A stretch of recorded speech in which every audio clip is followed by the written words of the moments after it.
Mesdames, Messieurs, cette eau qui est notre dénominateur commun doit nous permettre de faire bloc face aux menaces et défis climatiques, ainsi que la perte de la biodiversité qui s'impose à nous.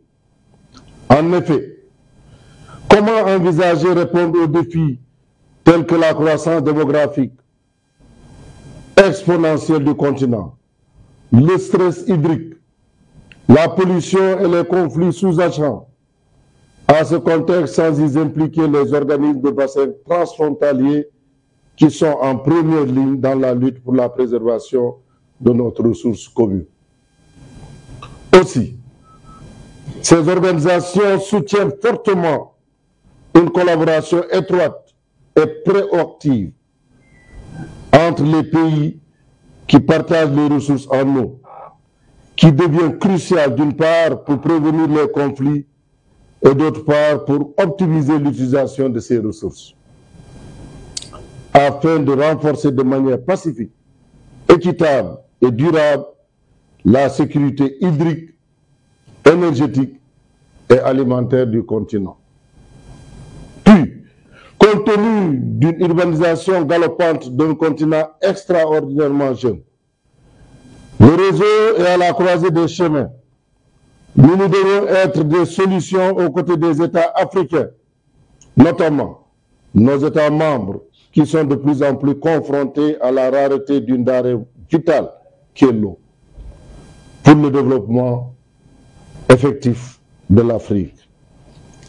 C'est à ces préoccupations, entre autres,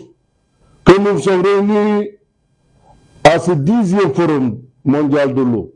ici à Bali même en Indonésie, et qui constitue un moment important, voire capital dans l'affirmation de notre leadership politique en Afrique à travers l'AMCOV. Mesdames, Messieurs, l'organisation de cette présente session obéit à la même volonté que j'évoquais à l'entame de mon propos, celle de fédérer nos positions pour une gouvernance efficace de l'eau en Afrique.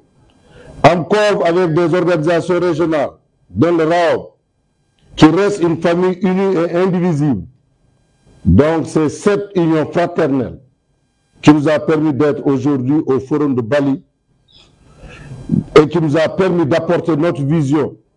qui doit maintenant dépasser l'horizon 2025 que l'Union africaine avait consacré à la vision africaine de l'eau. Ainsi, continuons-nous dans la poursuite du Forum de Dakar à mettre en place ce que j'appellerai l'horizon 2050 de l'eau, avec une vision multisectorielle globale et inclusive. Cette vision 2050 qui ne s'arrête pas seulement sur l'approvisionnement en eau potable et en assainissement intègre l'inclusion des bassins et de notre jeunesse. Oui, je vous le dis, les bassins doivent être engagés dans ce forum de l'eau pour la prospérité partagée, avec en ligne de mire une stratégie conjointe dédiée à la force vitale de notre continent. Ce sont tous ces enjeux qui légitiment la tenue d'une série de sessions de haut niveau qui exigent que nous soutenions le réseau africain des organismes de bassin en termes d'engagement sur le plan continental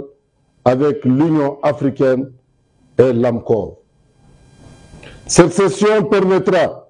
de contribuer à mettre en place une approche constructive orientée vers cet horizon 2050 qui peut servir à l'élaboration d'une charte commune pour les bassins africains